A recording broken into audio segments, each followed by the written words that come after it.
last summer, like during the summer, I saw a T-shirt design which was it was the Cookie Monster as Mad Max, and it was Cookie Monster Cookie Road, and it was just like the Cookie Monster in like a really souped up car, and it was the coolest idea ever. But for some reason, you could only buy the T-shirt in like baby sizes. And I thought that was really weird. Like, you've got this movie that's obviously for rather adult people, and then, you know, you're only going to give it to kids. They missed an opportunity there. Yeah. Cookie Monster. I would have bought it. Yeah. Rocky Road. Hello, welcome to Coffee and Chats. Home of terrible jokes. Home of terrible jokes. No, Sorry. Brought to you by Tim. Sorry, I repeated what you said there. Off to a great start. No, don't worry about it. We got Tim back on the show. Woo. Wait, when does the theme song come in? Right before that bit there. Okay. Yeah. Let's just say we go in and we're talking...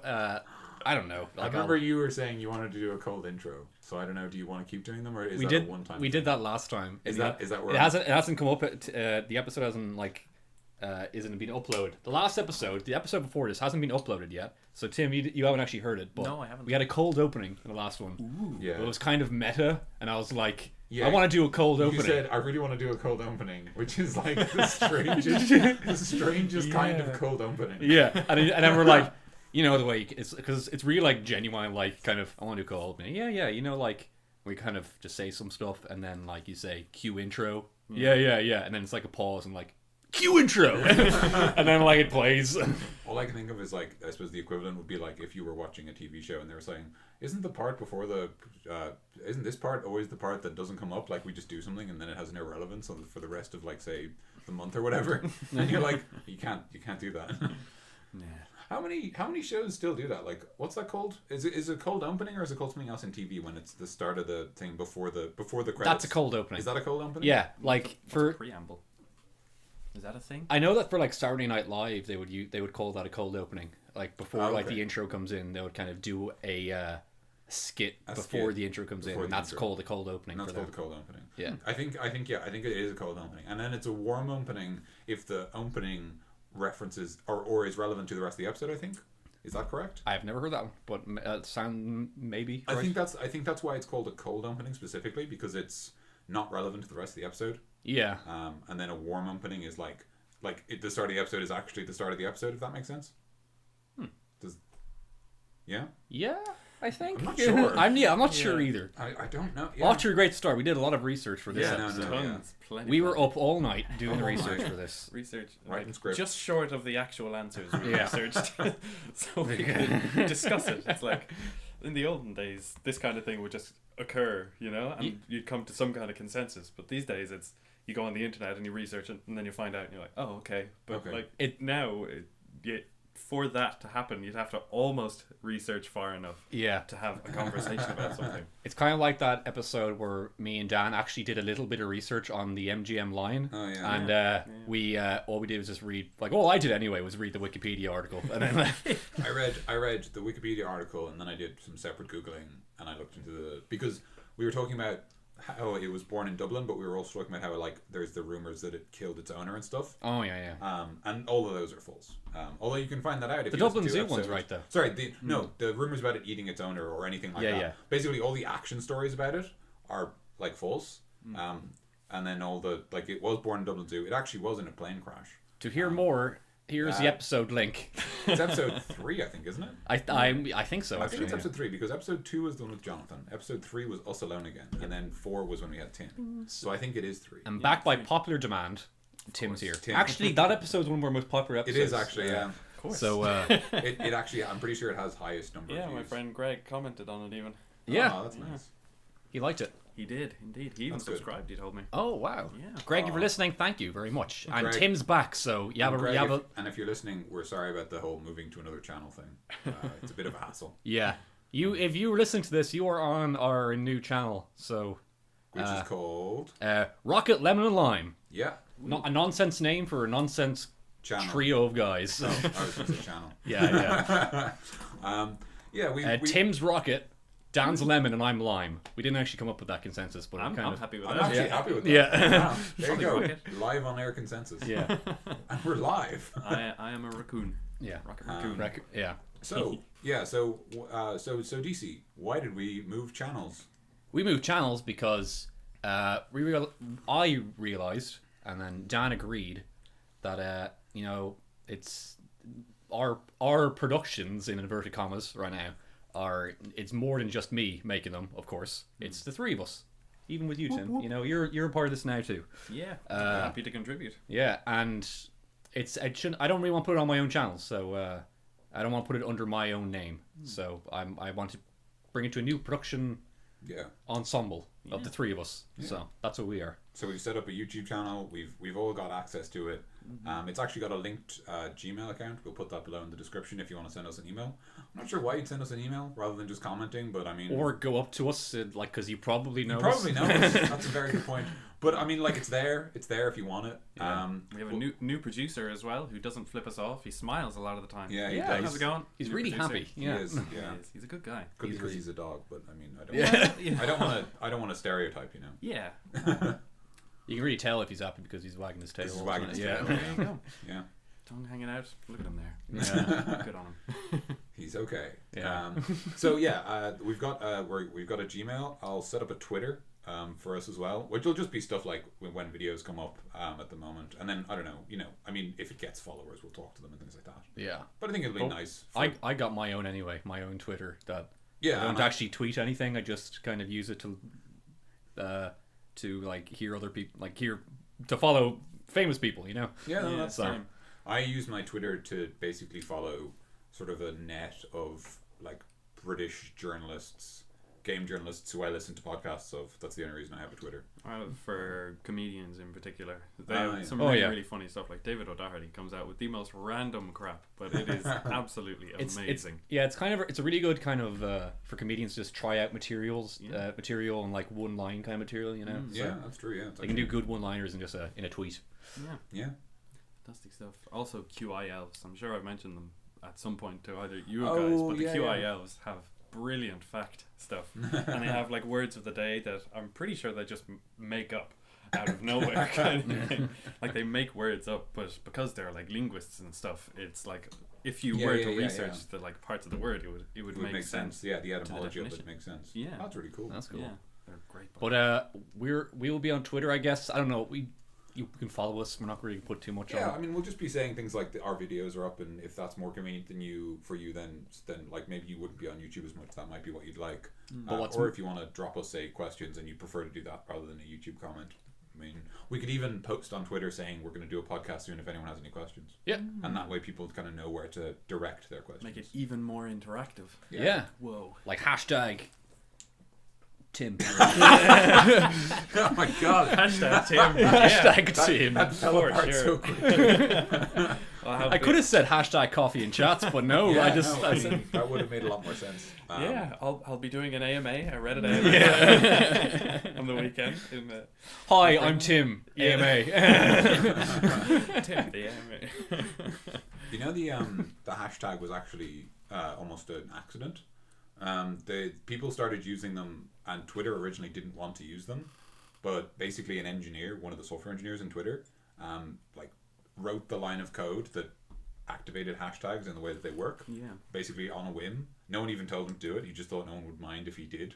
He was just bored and he was like, yeah, all right. And like he said, it was literally one line of code. So that if someone writes a tweet, if there's a hashtag, then basically that hashtag acts as a link to a search of that term inside Twitter, which is all a hashtag is. Yeah. So it was really easy. Smart. It was really easy for him to code, and it basically created the network as it was, and it's just really interesting to hear. Facebook has picked it up, and yeah, it's just everywhere. Oh yeah, and it's part of culture now. It's actually a cultural idol, effectively. Yeah. But I think it's so interesting that Twitter, the company that effectively created it, didn't actually want it. Yeah. It just sort of people started using it. I think it actually started. One guy used it as an experiment or something. But it was really interesting just to hear that it was just started because one guy was like, "That won't be hard to implement." And he just did it. Yeah. And I just thought that was really funny. The idea of just some sort of bored engineer being like, "Well, I mean, yeah, all right, whatever," and then just completely changes the course of modern human society. I think a lot of people use it very differently as well. Anytime I have a hashtag, it's either a stupidly long one where I write in the word for all of the like punctuation and stuff. Yeah, so yeah. I'll put in like socks ? But it'll be SOCKSQUESTI. Like I love doing that, and either that or just like lots of teeny tiny little ones. You see people doing that seriously, and it irritates me. I only ever do it ironically. I think the best way to use them is just have really, really long and specific ones that you know that nobody's going to search. Yeah. Like being the first one to hashtag it something. Hashtag like how many asteroids hit Earth per year. Like, and then just the actual tweet is just like 17 or whatever. It's just the answer to the question. But yeah, we've got a channel now. We do, which is cool, and we'll be putting stuff up on it. We say this every episode, but we will. Well, no, I think it's nice that we actually have a channel now. Yeah. I'm excited. Well, it's all started up, and wheels are turning, and things are in motion. Yeah, but wheels all are kinds just of so slow, but they're moving. Yeah, they're moving. They're moving. That's a Christopher Walken quote. From the. I'm sure he said it more emphatically. emphatically. No, he did. It's from a game called Ripper. Oh yeah. It was a FMV game. But Christopher Walken is in it. It's actually really star-studded. It's really unusual, but it's really cool because he's in it and he's just walking. It's just pure Walken. He's like it's kind of like he's doing an impression of Walken. That's the thing. Yeah, it's almost like he's like full Walken. He's like I don't know what happened. Whether they told him like we want you for your Walken, or whether they just said like don't hold back and he just went full Walken. But he did, and it's great. It's actually really fun. Yeah, the director's like, could you just give it a bit more walking, extra long pauses, just really weird emphases. Just put it in wherever. Oh my word! I love it. He's a great man. He is. Yeah. I have a lot of respect for him. I like that he will take any job that he's offered. Yeah. I appreciate that he's like, I want this because it means that I'll be able to like retire and stuff like that. And he's just like having a good time making movies. Exactly. He just loves making movies. Yeah, so. I think that's it. I think in every movie he's in, he brings. I don't think I've ever seen a movie where he's in that he's really like bored or anything. Yeah, I'm sure there might be an example of one, but it always feels like he's given it something. Yeah, which isn't always the case. If he's given like a pretty bad movie, then he kind of makes something out of it and like has a really good time with it. So. Yeah, that's true. No, yeah, he's great. He's a good man. So yeah, well, I mean, like, so DC, what plans do we have for the channel? And Tim, what plans do you have for the channel? We got plans, but maybe we shouldn't tell too much. But maybe we can tease a little bit, but we shouldn't, But what do you think, Tim? I think music segments would be kind of cool, like music sex. Music segments on my channel. I won't have it. All music these days is about sex, Oh, it's ridiculous. That is but true. Yeah, I think some heavy music stuff because I'm one of those music people. I'm a musins. That's what they call. That's what they call people who do music. Not musicians. Amusing. Amusing. You're a real musing. Yeah, like commentary on like whatever albums tickle my fancy, or if I want to be really angry at people, I'd happily take up a little segment where I just rant. Yeah, that's cool. Mm-hmm. I have an idea for a show about kind of small, kind of mini articles, editorials, if you will, on storylines in games and just fiction in general that I want to talk about. I have a bunch of ideas, mainly for video games. But don't you have? And maybe I'm spoiling too much. Don't you have that script you wrote a while ago? Yes, I do. I have a script on my phone I've had two scripts written for this show idea, for 2 video games, and I won't go into them right now, but I want to do this for a little while, so I'm gonna do it. I'm excited about those scripts. I want to write a script, although I don't know how good I'd be at it because I've never written a script. And myself and Daniel were talking about this could be what you're talking about. We're talking about a script for another game, and all we'll say about it is a game that we're playing a lot now, and we we've won't talked a lot about. Yeah, we won't actually mention it by name. Yeah, basically the Voldemort rule. Yeah. But I mean, yeah, like I think we could do some really interesting stuff on that. Just on the subject of when we were talking about all the Moby Dick references, Pequod is the name of the ship in Moby Dick. Oh. That's why the helicopter is called. Yeah. Cool. There's a lot of them. Yeah, there's a lot of Did them. we talk about that on the show? Moby Dick references? We did. That's actually remember when we had the podcast in my house? Yeah. That was all we talked about basically. We spent We did. so much time just talking about the Moby Dick reference. I enjoyed it. No, because you talked a lot about the whole of the Metal Gear Solid thing, and I know very, very little about it, so I kind of take a step back as this is happening right now. Yeah. But I listened into it, and God, you it is mentioned the name. legitimately interesting. We're gonna- whatever. Yeah, no, it's fine. I'm one of the non-MGS people. We're thinking of we might play some Metal Gear Solids on YouTube maybe or something, but we might play a couple. So if you don't know them, you can hop in with that. Yeah. But I definitely want to do a Metal Gear Solid mega podcast one day where we just throw it all out there and just get it over with. I think to do that we'd have to first I want to get very close to 100%ing the game first. Yeah. Getting a lot of I still sort of story. I still have a bunch of theories about Metal Gear Solid 5 that could be true, but I haven't beat the game, so I don't want to talk about them yet. Yeah. But that's Metal Gear Solid 5. Anyway. Oh God, we mentioned name. Wait, before we stop entirely, I'd say make sure you write down those theories so that we can discuss them, even if they're wrong, because it would be interesting to discuss them. Yep, I will. Cool. Sure. Okay, let's move on quickly to something else. Moving swiftly on. So we have a bunch of shows we want to do, and we might do them if you're good. Wait, if the audience. Yeah, if you're good. Comments down below. Yeah, I mean, I think we still need to do the I think the other thing we really want to do is the Pokemon race. Oh yeah. I think we should do that. Do you think that'll be harder now that I'm in college and you guys are working? But I think definitely we should try and give it a bash. I think so. Do you Sure. do you want to sign a binding agreement right here on air? I think that makes it illegal. Yeah, it does. Oh yeah. No, we're not. We don't want it. This is admin stuff, you know. Sorry. It's just I love talking about the channel. I get very excited. Yeah. It's fun to be doing something creative together. Yeah. Interestingly enough, actually, that game that came out recently, I don't know if you guys have heard of it, The Beginner's Guide. No. It's made by the same guy who made the Stanley Parable. Oh. I've heard about that. Yeah. It's another sort of narrative game. And basically it's the same deal as the Stanley Parable, where the best way to go into it is to know nothing about it. But I did watch. I still know nothing about the Stanley Parable. I need to play it. So. It's excellent. I might have it on my Humble account, and if I do, I'll send it on to you. Cool. But yeah, the idea is apparent. So I watched this one video, and he basically it was the Matt Lee's video on it, and he said, I don't want to tell you anything about it because it's best if you know nothing going into it.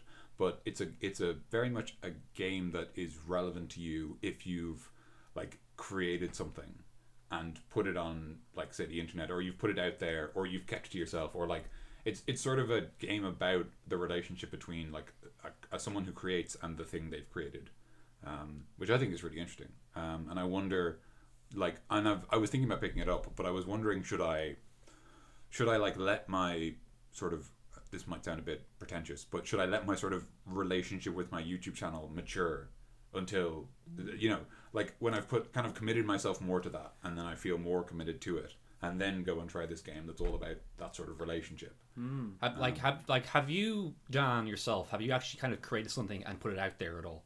Well, that's the thing, because I haven't done too much on YouTube, but I know I'm maybe for music I might have in a little bit of a way, because you've done your music. Yeah. But I maybe put something out there, and all of us put something out there, and then maybe that's a good time to play it. But I can kind of get you on that. Yeah. Yeah, it'd be kind of cool. It'd be an interesting one.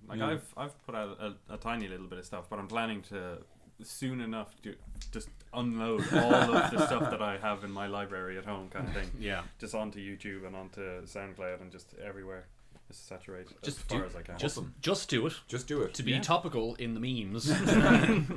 Are you attempting a meme? Is this a meme? But yeah, I plan to do a whole bunch of releasing and stuff, and that should be fun and interesting, and could see where it goes. I have a couple people, I'm in contact with a couple relatively famous YouTube kind of people that I'm really supportive of, and yeah, they said they might even pimp me out a little bit if I do that. I bought a hoodie from one of my favorite YouTube channels, Riffs, Beards and Gear, and I'm really excited for the hoodie. And like I said on a video where he said all the stuff is on its way, and I'm like, sweet, gonna send my hoodie out, or gonna get my hoodie, can't wait, because he got like stickers with it and everything. And he messaged me directly and said like, hey, cool, I see you have a channel if you want a shout out kind of thing. Oh, that's really nice. That's nice. He's really That's cool. lovely. He's That's really kind. from Montana, and he's just really, really cool. Oh, that's nice. Yeah. I always like cool YouTubers. I feel like it's unfortunate how a lot of YouTube is all about sort of the personality you bring to the table, and so as a result, some YouTubers kind of find it hard to, I suppose, receive criticism without feeling offended, because maybe they feel that they're giving their personality, and so an insult to their videos is sort of an insult to their personality. Yeah. And I think that's unfortunate. I mean, I think maybe we, obviously it would help if people on YouTube were nicer, but I mean, there's no helping that. Yeah, there's always going to be trolls. Yeah, and it's just kind of a thing on the internet, but YouTube mainly, just about the comment section. So Well, it is improving these days. Like, they gave it a massive overhaul there in the last couple of months. Like, it's changed pretty drastically. Like, all those old spammy stuff, like all the, like, somebody taking the channel's name and saying, oh, it's free stuff on here. Like, they've made it very clear that it's not that person anymore. So people don't get spammed and clickbaited and all this. So there is a big update happening. And a lot of people on YouTube are setting up, well, I mean, and maybe this is sort of a little bit of helping too late, but I know several channels who have basically got their own website, and instead what they do is they actually disable comments on YouTube, and if you want to talk about the video, you have to go to their site. And like, this is actually interesting because it's just an effective way of doing it, because basically you create another step that people have to take. So you don't just go scroll down, click on the thing, and type your hateful comment or whatever. You have to make a point of going somewhere else, signing in with another account, and then writing the comment. And that actually will basically deter like the vast majority of people who are just being like negative for no reason. Yeah, but I don't know if you guys feel this as well, but if I see sometimes when I see a YouTube video and the comments are disabled, it's weirdly empty. Yeah. It kind of feels empty when you're watching it. Yeah. Like, the biggest YouTube channel, PewDiePie, turned it off for a very long time because he was just sick of all of the mad stuff going on. But he's recently turned them back on because of the streamlining. Oh, okay. So yeah, I think a lot of the channels will probably be turning their channels back on for interesting. YouTube, yeah, because it used to be just most recent is at the top kind of thing, whereas now it's like most relevant, most kind of up. But I guess the bigger you are, then you might have a lot of people agreeing with like the negative opinion of the channel, So yeah, that's true. Or against the channel, I mean, sorry.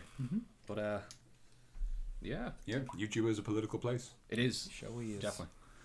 And we're gonna dive headfirst in there and dive headfirst into the politics, making big. Not splashes. really. We're just. No, we're not. I mean, we don't have the time. We don't have the time for that. We're just gonna try and make content, and I don't know. It's interesting actually because it's something I've noticed. I don't know. I mean, basically because I started this recently. When I've been chatting to people about it, one thing they've asked sort of fairly consistently is like, "What kind of views do you get?" And I'm like, I don't know, like under 100. Like, and it's weird because to me, like, I don't care. I think I said it before in the podcast, but like, if whatever I make makes like one person slightly happier, then that's all I need. Yeah. Like, I don't need it to be popular because I don't know, smoking is popular. Yeah. Don't smoke, kids. Don't smoke, kids. Indeed. So like I don't really mind. I'm more interested in making something that I can look at and go, yeah, that was pretty good. I'm happy with that. Yeah, the act of making this kind of stuff is always really fulfilling. Yeah, absolutely. Because it brings friends together and stuff. Yeah. Power of friendship. Yeah, we posed for a little invisible photo. Yeah. You're welcome. Our producer is wagging his tail there. So. He agrees. He's happy with it. Well, there you go. Someone throw him a treat there. Keep the producers happy. Yeah. I'm a bit tired. Sorry, guys. No, don't worry about it. You should tell us about these gifts you gave us before the podcast started. I thought you were going to give them to us live on air. Live on air. By live on air, I mean recorded. Well, I might as well now. Yeah. I have physical copies of another EP that I came out with for another band I'm in. But I'm not actually on this EP. But I'll put up the link anyway for the digital download. Yeah, because you're in the band now. Yeah, I'm in the band now. We're called the Sour Seeds, and I play bass for them. And they are a great band, kind of like a Black Keys sounding. Cool. Like Black Keys influence. Ooh, I love a bit of Black Keys, man. A bit of, but like our guitarist loves Black Keys, and we have a lot of kind of bluesy garage kind of influence in us, kind of like White Stripes, kind of a little bit of Tom Waitsy kind of sounding stuff, you know. Okay. So I like Tom Waits, yeah, and we have 4 cool songs on it. You got to pay, but you can listen to them. We have a couple singles you can listen to.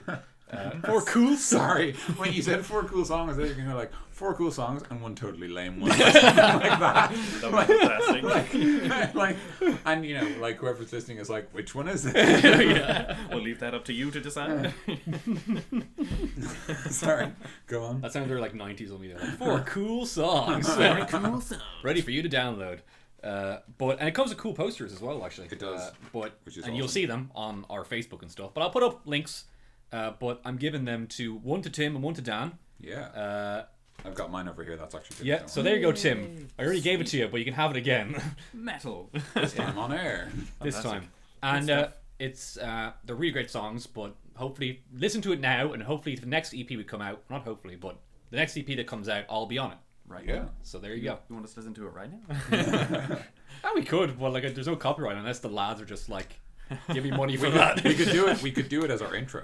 We go. No, I'll leave it. I'll leave it. Or If you want to listen to point. it, just you can listen to it for free on Bandcamp. Like you don't Yeah. have to download it. You can listen to it. So Yeah, good Yeah. stuff.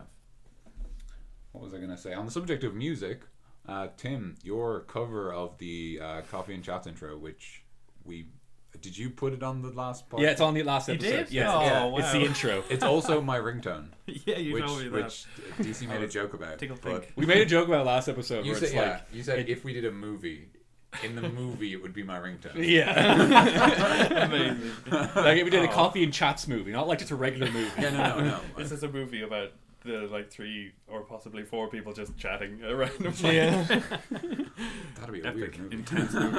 yeah, it would be a strange And movie. Edgar Wright to direct it, so anytime you reach for a glass, it zooms in on your hand. I would love if Edgar Wright directed the Coffee and Chats movie. I would love. If That'd he be such a directed good movie. Yeah. It'd be so That would be a good. really good I movie. love Edgar Wright. Yeah, same. Everything he does is gold. Yeah. Like Hot Fuzz is my favorite movie of all time. I would be hard pressed to find a movie that is better. Do you agree that the script is the perfect script? Wow, there it is. Just put it on the spot. Whoa! Yeah, on the spot. No, I know. Personally, I think it's perfect script because it's just it's funny, it's entertaining, and everything is wrapped up. Yeah. Everything that is established is wrapped up in the end. But it's wrapped up so bizarrely as well. Yeah. Like he discovers this whole thing, and then it ends up just, spoilers, not being the thing. Yeah, exactly. And and it's also because it's not just like I don't think technically you have to good. Spoiler warning with Hot Fuzz. I mean, How old Well, it is is well, Is it about 10, 12 years old? yeah, it but must be at least 7 years old, I would say. yeah, but a lot of people have seen like Shaun the Dead and not Hot Fuzz though. So Oh, that's interesting. and like it is funny. Like I don't want to say the spoilers because it is funny when you don't I know get you. Okay, yeah. because That's it's absolutely better fair. for the comedy. So, Yeah, that's fair. It is just fantastic. It's a great I movie. watch it regularly. It's your favorite movie. It is actually when I think about my favorite movie, that is actually it. So That's fair because enough. I can watch it over and over again. Yeah. And it's, Oh, wow, okay, so it's yeah, a I get really, you. and it's just technically it's filmed great. It's acted very great. It's just really funny and Yeah, stuff. yeah. Like It's also one of the more accurate police movies. Did I tell you this? you did tell me this, yeah. Yeah. But go ahead and tell. Yeah. Sorry, it's one of the more accurate police movies because it's one of the only police movies where the police do paperwork. Even if it is shot in like an Yeah, Edgar Wright. exactly. Yeah. Oh, Yeah, right. but like That was hard. Let's the go. reason he does that is because he wants to kind of make it look entertaining and actiony, so Yeah, like the well, it audience doesn't works. get bored, and it works. Yeah. Yeah. They show that the actual paperwork is being done. Because Yeah, there's exactly. not- It's also Yeah. interactive. There's not a lot of action in it. That's the thing. No. So So like he makes it that way by Yeah. doing the quick shots and Yeah, the yeah. sweeps aways. And Yeah. It's so cool. What about you, Tim? What's your favorite movie? Sorry, I'll let you finish it. Some of my favorite movies have always been the Resident Evil movies. yeah. Like I fell in love with Mia Jovovich in the first one. Okay. And Oh, yeah. that was kind of what drove it. But I just really, really like those movies. They're silly and bizarre and stupid, and like Just like the games. Exactly. I mean, that's not even a burn. That's just That's true. not a burn. It's true. Yeah, they're silly, Yeah. bizarre, stupid, but very entertaining. Yeah, Yes. I love them. Yeah. Like, the second one I think is probably my favorite. Although the first has a very, very special place in my heart, because I don't know, just seeing like two weird experimental things just battling it out inside of like one city is just so epic. Oh, and then the third one, Extinction in the Desert. It's so good. I've seen I that just one totally actually. That's the nerd out. only one I've seen. I haven't Yeah. seen any of them. I've seen them like all in. 5 at home. Wow. I five. think we should watch a We should couple of them. Yeah, we should. Four. Not Alright, marathon in one day. All right, fair enough. Yeah, but Not particularly long. Yeah. Well, well, still. I'm certainly up for doing it, and then we could even do the actual. I mean, I've only played Resident Evil 4. I'd be happy to try the other ones, although Yeah. I don't know. I haven't actually played. I played 5. Oh, You yes. played 5 as well. I have played you? a bit of 5. Yeah, I played 5, but I haven't actually played the earlier ones. I Did- played most of the earlier ones, but I don't think I ever played any of them all the way through Oh yeah. because I don't know, I got distracted or something, or some other better game came out. But they were always they've been a bit of a constant throughout my life, both gaming and movie wise, because Yeah. I've just fantastic. I love it. Yeah. Resident Evil. That's good. I'm a big zombies fan, so There. Shaun of the Dead is another one. Yeah, yeah. Fantastic. Going back to Edgar Wright. I really like the Cornetto trilogy. Like, what do you Yeah. did you like the World's Yes. End? I did. I really enjoyed Yeah, it. I really liked it as well. Yeah. Like, I still haven't watched it actually. I have it on DVD right there, so we can watch it one of these days. That's cool. Fantastic.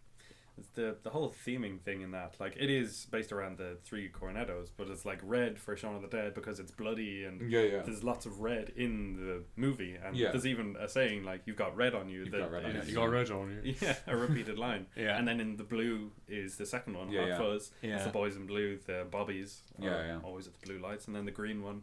There's lots of green futuristic-y light things, and I love like color theming in movies. It's so smart and.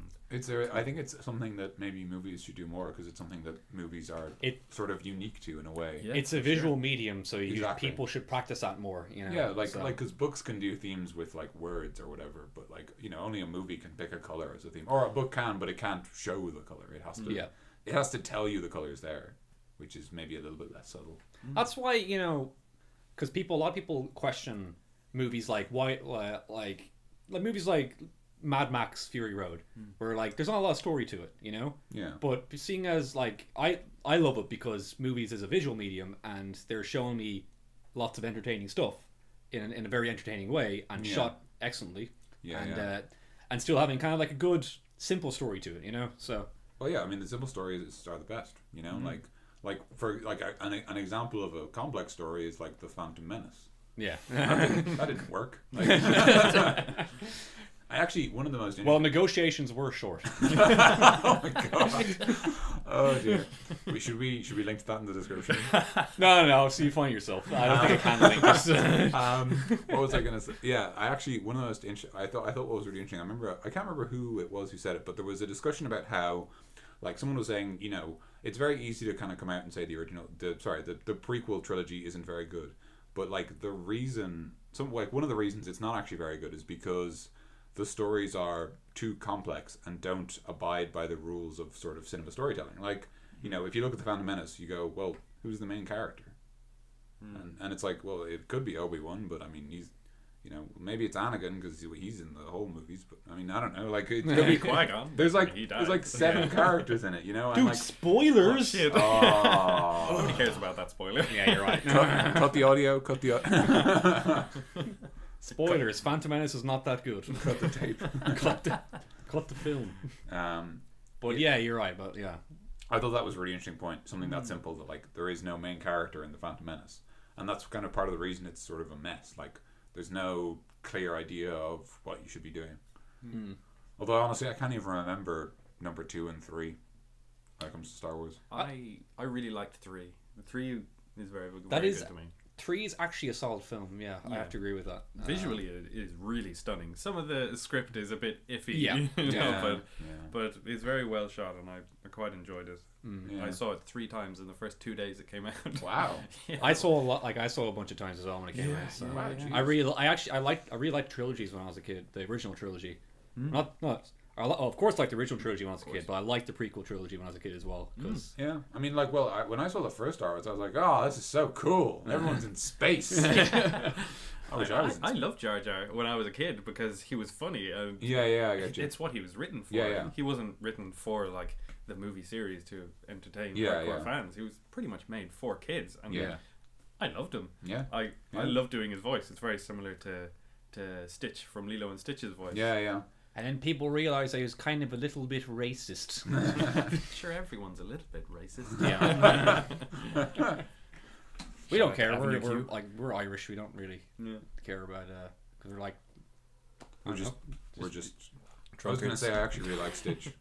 Yeah, Stitch is great. well, no, Stitch ain't racist, but No, Jar Jar Binks is racist. I don't think Stitch is racist. No, he's I not. don't think so. Anyway, I don't think he even speaks enough English. If or he's language. racist, like, comment, subscribe. If he's racist, he might be racist towards like aliens that we don't know about. But I don't think that's fair. I don't know. I think he has so many different cousins because he's like 626, and if Oh, he was yeah, of racist course. against one particular thing, he's probably going to have another one of the experiments Yeah. that is similar to that thing. You know? I like that he has extra arms as well. Yeah, he can just kind of grow them out. He's cool. Yeah. He is cool. Yeah. I watched the series pretty religiously as a kid. I watched a fair bit of it. I watched a couple episodes of it. Yeah. They always never got to 626 of them though. I always thought they were like this. Like I always thought the strangest thing was like they had to invent a new like creature every time. Yeah, that was pretty cool. I mean, a lot of them were very basic. Like there was one that was electricity. Yeah. And there was one that was like a hand-to-hand combat guy, and there were some that were. There was one like his cousin, the fat guy that just ate sandwiches all the time. I'm pretty sure he was like an experiment failure kind of thing. Oh yeah, that guy. Not the shit out of him or anything. That's why, yeah. Sorry, man. I'm just sorry like- if you're listening. Yeah, but yeah, I've always enjoyed that. Yeah. And they always find a nice little home for them to stay in on the island. Yeah, the island gets really crowded. I imagine. It does, but then Lilo always comes up with a silly name for them all. Like she came up with the name Link for one that like spat glue on people's hands and it stuck them together. And Pleakley, the one-eyed alien, says, "Oh, because it links people together." Like, no, because of Linkenstein. It's like comes up with this really bizarre, silly story. And it's like this name makes sense to everyone else, and no one will ever question it except that one time. Yeah. Lilo will only explain it that one time because everyone will assume it is the Yeah. reason. It's really smart. I loved it. I actually watched Monsters University last night. Yeah. Oh yeah. It was I'd seen it before in cinemas, but I was watching it again last night. I really enjoy that movie. Yeah, I remember actually liking it when I saw it. I think it's nice because, like, I mean, obviously it's just a really nicely made movie, and it's fun because it like sets up things for Monsters Inc. and stuff like that. Yeah. But I also like how it's a story about how you don't have to go to college to succeed. Yeah, I think that's a really- it's a really good message. Yeah. Yeah, it's a really nice message. They're just like, yeah, It's not taught a lot in films. Yeah, exactly. Yeah. For like kids and stuff, So. I just thought it was really cool that like, and sorry, this is actually minor spoilers if you haven't seen Monsters University, but like they basically try to join a program that's quite prestigious and then fail the program and then aren't able to get back into college and eventually are expelled because of the events of the movie. Yeah. And like, it's fine. They just work it out. They just get a job and get to work and work really hard and earn their place in the job they wanted. And it's just really nice that it's like, yeah, you don't actually need to go to college. If you just work hard, you'll be all right. Mm-hmm. If you've got drive and you've got if you've got drive and you've got something you're aiming for and you keep working towards it all the time and you put the time in, you'll make it. I think that's just a really nice message. Yeah. Amen, brother. And I just really appreciate because it's the only. I think it's the only kids movie that's gone like, oh, college, fuck it. Yeah. Well, I think with the whole education thing these days, because there's so much information available to everyone, and everybody's made this point about the internet that all the information is available to everybody who has like a connection. Yeah. But I think both that and the education system have evolved. So education in the internet form, as well as like going to school and going to college, is again wider and widely available. Like back 50 years ago, if you weren't near a college, you probably didn't go because you were having the farms or whatever. Yeah. But that's become more open to people out there because of transport and because of the whole kind of Brave New Worldy kind of situation almost. Yeah. It's a weird comparison to make, but Yeah. but like because of everything modern in technology and transport and communication that we can do, it's both made education accessible to people who didn't have it, but to those that did have it, they can choose not to, and it's kind of broadened the spectrum of what you can do and made it much, much more clear. Yeah. It's always like it's always something that I worry about as a message that might get muddled, because I'm in computer science, and computer science is sort of infamous for being rather male dominated, like in college as well as in careers, and like there's always, our lecturers are always saying, and I mean, like I think this is from a positive place. Our lecturers are always saying, I think there should be more women in this course. I think there's no reason women can't be. But I feel like we have to be careful what we say, because it's very easy to say there should be more women in computer science, but I think it's fairer to say like there should be women in whatever they want to be in. Yeah. Like if you're saying that women have to be computer scientists or have to be, I don't know, engineers, it's the same as saying they have to be like, I don't know, teachers and nurses, which is like historically what people argued or whatever, or felt. And like what we really need to do is just go, look, you can just do whatever you want. Yeah. I don't care. I think we're coming closer and closer to that point where it's like people are realizing they can essentially do whatever they want to do. Yeah. Like usually it used to be the old family thing of one child goes to college, one joins the army, and one becomes like a priest. A priest, yeah. Yeah. But nowadays, people with education and blah blah blah blah blah, people can do what they want. Yeah, basically. Right. It's good time we're living. Mm-hmm. What a time to be alive. What a time to be alive. Absolutely. Just before space travel, unfortunately. Dang. I find space travel kind of scary though. I wouldn't want to do that. So even if I'm super old, I wouldn't. And if I'm super old and that becomes a thing, I'll stay on land with. I'll leave that for my children's children to enjoy. So I don't think it's a thing I would enjoy. Fair enough. I'd really like to go to space. Yeah, I think eventually they're gonna have to come up with like a better way than rockets and stuff, because there are great ideas coming out of it with like space elevators, that kind of stuff coming together, which sounds fantastic. But then again, it is the literal meaning of space elevator of fantastic. Like it's pretty fantastical. An idea. A space elevator is effectively like, I mean, it's literally an elevator that reaches space. So it's like a giant, it's like a tube that goes from like the suggestion traditionally is you basically pick somewhere high, like top of a mountain. I think people like Kilimanjaro and things like that because the climate's relatively stable and the mountain itself is kind of broad, so it's easy to build on top of. But any mountain really, you just need a mountain range, so it's a bit higher up, and you basically stick a tube on top and build that tube all the way up into space, and then you build like a platform at the top of the tube, and then you have to basically support it. But the idea is that a lot of the weight for the elevator would actually be held up because it's above the atmosphere, and so it wouldn't actually weigh anything because it's outside of the gravitational field. And then you'd have to support it structurally under that. I thought it was going to be like Willy Wonka's elevator, where it just goes up and flies. It just flies up. But then it rockets again. That was just. But I think I saw a thing recently, and I think the whole like having it tall enough that it can like support its own weight with its like centripetal force or whatever. It has to be absolutely enormous. Like it would take all of the like carbon nanotubes and some like ever made like or possibly could be made in the space of like. Sounds cool, years. But scary to me. It is a bit scary because our crust of the earth that we live on is very unstable, and like a shift in it could like snap cables. Exactly. You need to build it somewhere really stable.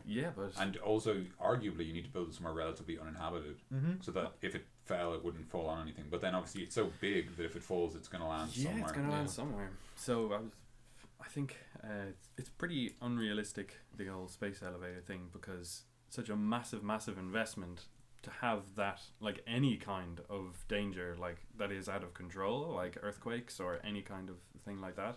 I think it's not worth the investment for anybody who's going to do it.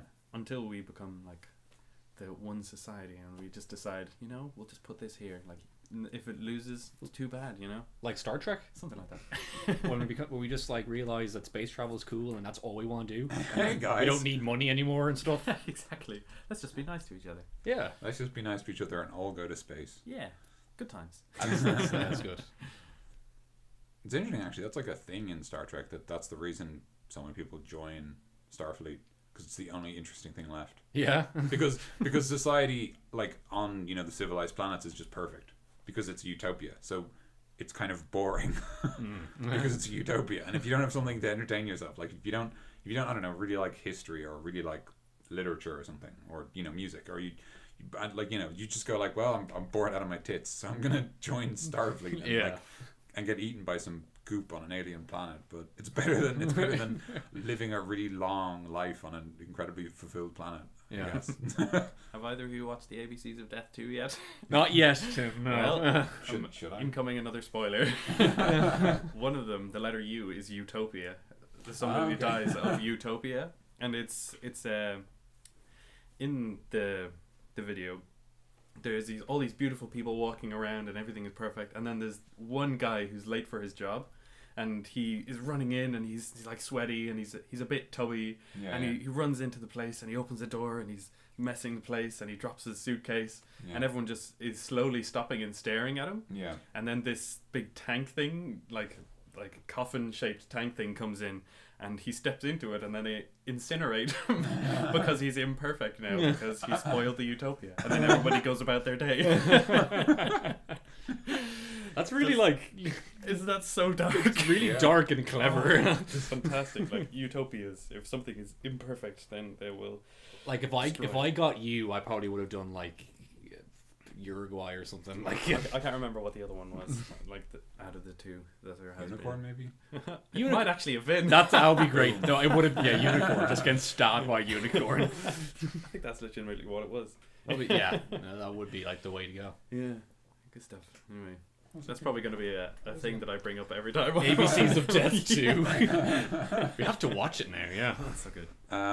It was interesting, actually. Someone said that the idea of a utopia is you give every citizen enough power to like destroy the utopia, but all of them choose not to, which is interesting. I don't know how true it is, but it's an interesting idea that like, because utopias are kind of subjective, like everyone has a different idea of perfection, you kind of have to give them all power so that they can choose their own utopia. So that everybody has complete control over everything, and therefore is kind of comfortable, because like the idea of having complete control over something is the idea that you can destroy it. I mean, I read Dune recently, so that was kind of the concept of like the spice and stuff. So I'm not sure. I don't know. I don't know. It's a good idea. It's an interesting one. It's an interesting argument for a utopia. But I mean, I think utopias are kind of an interesting argument, because obviously, where does the line start and stop and such? The line must be drawn here. Thank you, DZ. I was watching First Contact recently, so. First Contact. Is that Contact or First Contact? First Contact. I'm thinking Contact. As in Star Trek First Contact. That's that line from that one, I think. But I think so. I did watch it recently, but I kind of must have been spacing out for that moment. Spacing out. Thank you. Good night, everybody. Yeah. Madness. Sparta. The reason that I was so confused during the intro is because we didn't introduce ourselves. And we didn't say when the intro would be. So no. I just thought I'd mention that. We never actually said who we were. We just said we were. We don't say who we are. We just said we were joined by Tim. We're joined by Tim. We just said we. The collective we are joined by Tim. Welcome to. Oh, hi, it's great to be here. Yes. There are some who call me Tim. Monty Python. Yeah. British comedy. Linking back into Edgar Wright and his movies again. We were talking about British comedy, myself and some friends, because we were talking about like the difference between sort of British and American comedy. Similarities or just massive differences? Well, I don't know. I mean, I don't know sort of where the it's difficult for me to tell how similar they are and how different they are, if that makes sense. I think obviously they have their own similarities and differences, and I think certainly, I mean, I think because of the fact that I'm like, exposed to so much British media because I'm so close to it, I prefer a British sense of humor to an American one. Yeah. But like, I don't know. I mean, like, what elements are there to? I think. See, because I guess the things they have in common is like absurdism. Yeah. Like the absurd, like the idea of taking something and bringing it to some sort of illogical extreme. I think they both do that. Well, I mean, they do it differently, but I think they both do that. Yeah, I believe that they both do the whole irreverence thing very, very well as well. I think a lot of people think that the British do the irreverence best, but some of the most famous and successful TV shows on TV these days, like South Park and Yeah, Family yeah, Guy, yeah. and even The Simpsons, take like irreverence like above and beyond what they Yeah, kind yeah, I of get you, should yeah. for the sake of satire and comedy. And like Monty Python, and so, I can't really think of many modern British comedies that do that kind of thing. I mean, they take situational comedy, and that's been a huge thing in the last 10, 12 years. Yeah, I've yeah, seen yeah. all the different sitcoms, like Friends was Oh yeah, obviously Friends was huge. Yeah. everybody's favorite. Yeah, like American comedy do a lot more of the like it's funny because it's true kind of stuff. And whenever I think of British comedy, there's a lot of kind of, as you said, Dan, a lot of absurdity and Yeah. like strangeness to it and stuff. But I like also think British comedy, and I don't know if you guys would agree, I think British comedy is like jokes. yeah, You know what I mean? Like actual jokes, like set up and then punchline. Whereas American comedy will just kind of do a thing, and the thing is supposed to be funny. yeah, If that makes sense. Like they'll do irreverence, and then, like the irreverence is funny, but there's no actual joke about Joke it. to it, yeah. Like Not much depth. yeah. The whole having Muhammad on like the screen for a South Park kind of thing. Yeah, yeah. Because it was there. I mean, there was the kind of commentary around it, Yeah. and that was pretty good for South Park. Yeah. I mean, yeah, no, I mean, like, it's not that I think they're, like, incapable of jokes. It's that I think that however the comedy works, they don't do it in the same way. Like, I think, for example, Morecambe and Wise, have you watched any of that? Not too much. I mean, they're just like they're just a British duo who do, like, skits and stuff. And they're really funny, actually. They do loads of really good ones. But, like, they just do, like, so many actual jokes when you watch them. It's really, like, it's really funny, but it's really different to sort of a lot of comedy now. Like, there's a great one where where they're on a pirate ship and like they're having some argument because like it's a mutiny. I think it's you know that Mutiny Aboard the Bounty, is that the old story? Can't think. Okay, but I think it's but like it's their interpretation of that, and someone goes, "Is that Wise?" And he goes, "No, that's Morecambe." And it's just stuff like that, like, which I think is really good. But I don't know. Yeah, they're it's interesting because they are different, but I don't know how much I'm biased towards British comedy. You know, because I prefer it, because I think it's funnier. Like, even for example, if I listen to, like, I remember I listened to an American podcast recently, but they had some British guests on, and I just thought the British guests were like so much funnier. Like, and I didn't even like do it deliberately. I thought like the jokes they made were funnier. Yeah. And I don't know. It's just interesting to me how, like, you know, even if they're doing similar things, something happens and it's just different. yeah. Good stuff. I've been very quiet during this podcast because I'm just tired. To That's be honest alright. with You're allowed to be tired. you. Yeah, Yeah. I haven't said much now, so. I'm sorry. Sorry, it's really quiet now. Sorry. No, it's okay. I didn't mean to be real there, but For a minute. Whoa. let's get real. Yeah. No, let's bring it down a bit. Yeah. Let's Talk life. let's just take a minute. Yeah. Take a knee. Take that's Dan's knee. Ah, no. Take that knee. It's Dan's. Okay, sorry. Yeah. Have you seen that scene in After Earth? You know After Earth, the movie with Will Smith. I and his- do. and his Yes. son? And what's the There's scene again? There's a scene where they've lost communication somehow, but Will Smith is on the ship and he's like, you know, his leg is broken, so he's trapped on the ship for the entire movie. Yeah. And Jaden Smith is doing all the action. Yeah. But there's a moment where Jaden Smith like gets overwhelmed by something and he has to stop, and Will Smith is just on the ship on his own and he just goes, "Take a knee," and somehow Jaden like knows and just takes a knee, like which is a phrase from American football where you kind of get down on one knee basically, like you kneel, and the idea is you sort of take a break quickly. Yeah. That's where the I think it comes from either American. No, it comes from the military, and the American football uses it, but it comes from the military originally. But yeah, so I always think it's really weird. He just goes like, "Take a knee," and then just, you know, thousands of miles away, his son just knows. Such an absurd movie.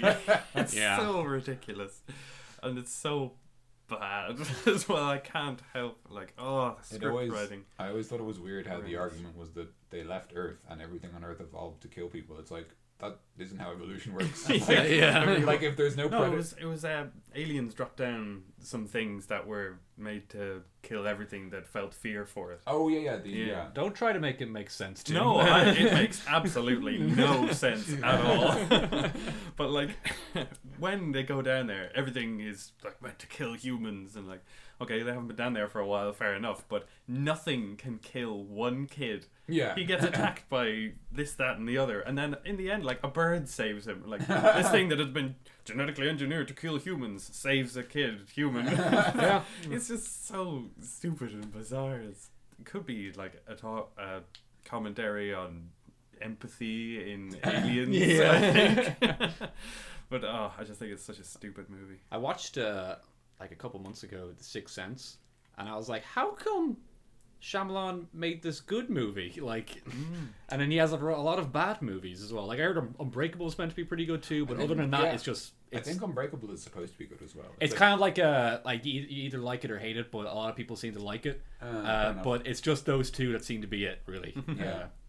But I mean, I guess the idea like The Sixth Sense is a really good film. Actually, I am very surprised how good it is. So. I actually should watch it. I mean, obviously everyone knows the ending, but yeah, but I still like to watch it to see what it's like. I knew the ending. I know it's still very good. Yeah, that's film, the thing. so, Cause, I mean, I don't know. I mean, I guess the thing is, people.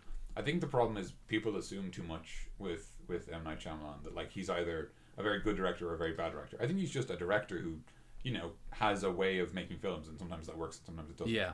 And it seems to have like not worked more than it has worked. But I heard his latest movie, the one about the kids staying in the grandparents' home, was actually okay. I've heard some people absolutely tear it to shreds. Yeah. But I've heard it's actually relatively good. I haven't been to see it yet. Oh, yeah, that one, yeah. Yeah, I can't remember what it's called. Yeah, neither can I. Yeah. I want to say Gone Home, but that's an indie game from like 2 years ago. Yeah. It's something like that, but it's about like these kids who go to their their grandparents' house, but then she eats them or something crazy like that. Like, I saw an interview with Shyamalan, and apparently he basically just puts what he's feeling in the last like year or so into a movie in some really, really crazy artistic way, and it worked for a couple of his movies, as you said, and it is very hit and miss. But so many people just like Shyamalan because he's quite an honest director. Even if it is indirectly kind of through an art. Also, I think like he does stuff. He does things out of, I guess, from a good place. Like, no one really liked his Avatar movie, but he made that because his kids really liked the TV series. Yeah. Like he didn't make that to make, I mean, he probably did it, like, he was paid to do it, obviously. But you know what I mean? Like, I think part of the reason he agreed to it was because his kids really liked the TV series. He's trying to come at it from a good place. Now, it didn't work, but... He's making a second one. He is the director of the next one that's due to come out. Weird. However much of a failure and a flop it was. Yeah, a critical failure and like a box office failure as well. It's really weird how they wouldn't just try again with a different director. Yeah, because I'm sure that someone could do it better. Could be. I don't know. Absolutely fantastic movie. I don't know if it might be too worth it, because I think just Avatar is just Avatar as itself. Just keep it as the show, and that's all you need. Yeah, but I think a movie might, if done well, it could be done well. I'm just surprised they don't do an animated movie.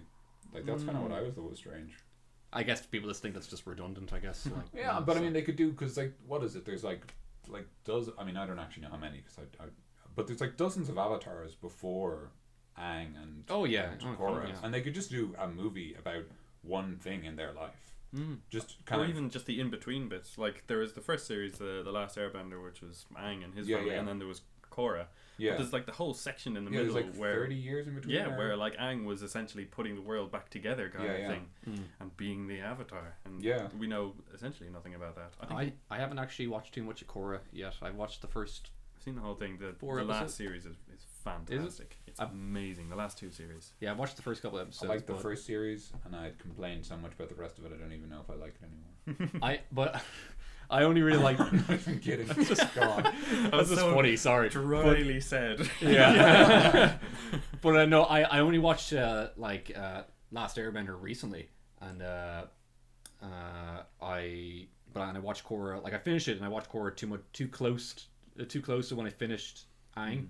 So I was like, it was a bit too strange for me. So I decided to leave it for a while. I still think that The Last Airbender is better than Korra. For overall. Sure. Oh yeah, for sure. And I really liked the first series, but then I didn't like. I can't even. I liked moments from the other series, but overall I thought they were a little bit weak, and I thought that the things they did weren't maybe set up properly, and Maybe written a little too quickly because they were pressured. Yeah, they were pressured, out. and that's fair. And like I think it's unfortunate that they didn't get the support they needed. Like they were always told, like for like the thing where like they thought the first season was going to be the only season, which is kind of why it wraps itself up. And they sort of had to do that with like every season, I think, didn't they? Pretty to some much, extent, yeah. they had to like basically finish it on every season. Whereas they knew with Last Airbender that they were going to get to 3 seasons. I think anyway. I don't actually know. Yeah. I think they knew they were going to get 2 at least. Okay, fair enough. But I think that is a shame because like I feel like Korra had some really interesting ideas of like not being about sort of like the elements and the separation of peoples and the elements, and more about like when people come together, what conflicts do they have then when they're coming from different backgrounds and things like that. But I always felt like every basically like I always thought they always had an idea for a villain, but it, like aside from Amon, they didn't ever execute them as well as they could have basically. I mean, there was I won't talk about too many because DC hasn't watched them, but overall, yeah, I thought that definitely the first season was really, really strong. And then I felt like every season after it, like also one thing I really liked about the first season was that it was all in Republic City. I thought that was really cool. Yeah, it was very grounded. It was very grounded, and it really gave you a sense of like, because in the original Last Airbender they travel the whole world, like it's a globetrotter, whereas like to put it in D&D terms, it's a globetrotter, which is what you call it when people wander. Whereas in Korra, the first season is just in this one city, so you really get a profile of the city. You get to know the city basically, and that's really cool because it's very different. You get to like see the different places and understand what they mean, and understand different people live in different places and how they live, and there's cars and roads and factories and things like that. And, like, and everyone from like every nation is there, which exactly, is where a lot of the kind of crossbreeding kind of thing exactly, comes in. It's really cool. And I thought that was really cool, and I felt like it was a shame how the other seasons went back to globetrotting instead of maybe, because I thought it would have been more interesting if they'd moved to different cities but stayed in the city. Yeah, if you know what I mean. For like a couple episodes at a time, that probably would have been the better way to go about it. So even if they were doing a bit of globetrotting, they'd stick to a place and resolve some serious conflicts. I mean, they did that a bit when they went to Ba Sing Se for I think 2 or 3 episodes, cool. and that was really interesting. But I don't think they spent enough time there. I almost feel like you could have spent the whole season there because there was enough stuff. But anyway, sorry DC, you haven't watched it. I haven't watched it now, and we're coming towards the end here. This is the end. My only friend. Yeah. Happy? I was gonna. Good night, folks. What were you gonna say? I can't remember. I was gonna say something about the different avatars, but I've forgotten what it was. Well, we'll leave that to be shrouded in mystery forever. Ooh. God. Because we're gonna finish up here. All right. Anyway, ladies and gentlemen, thank you for listening to another episode of Coffee and the Chats. And since we didn't introduce ourselves at the start of the podcast, we'll do it at the end. I was Daniel White. And I was Mikey DC. And I still am Tim. The Enchanter. Yeah, well, if you want to see listen to more podcasts, you can see them if you want. Subscribe. And if you want to see more shows from us that we're talking about, subscribe. They'll come eventually. If you want to see more of Tim, he's got his own channel. He does, and also he'll be on this channel. And if you want to see more of Tim, he'll be on this channel as well. But just yell more Tim, please. Yeah, don't worry, we've got a mic set up. We'll hear you. Yeah, we will. And like if you want. Comment if you want. And I already said subscribe. You already said subscribe. Yeah, I'm telling people to do too much things here, so don't worry about it. You know what? Just listen to the next one, please. Yeah. And if you have any questions for the video for the podcast, drop them down in comments, or you can tweet them at us, or whatever's easiest for you, and we'll be sure to answer them. Yeah. But Tim, any final words? Toaster, aluminum, egg, chocolate. And on that bombshell, have a good day. Have a good day.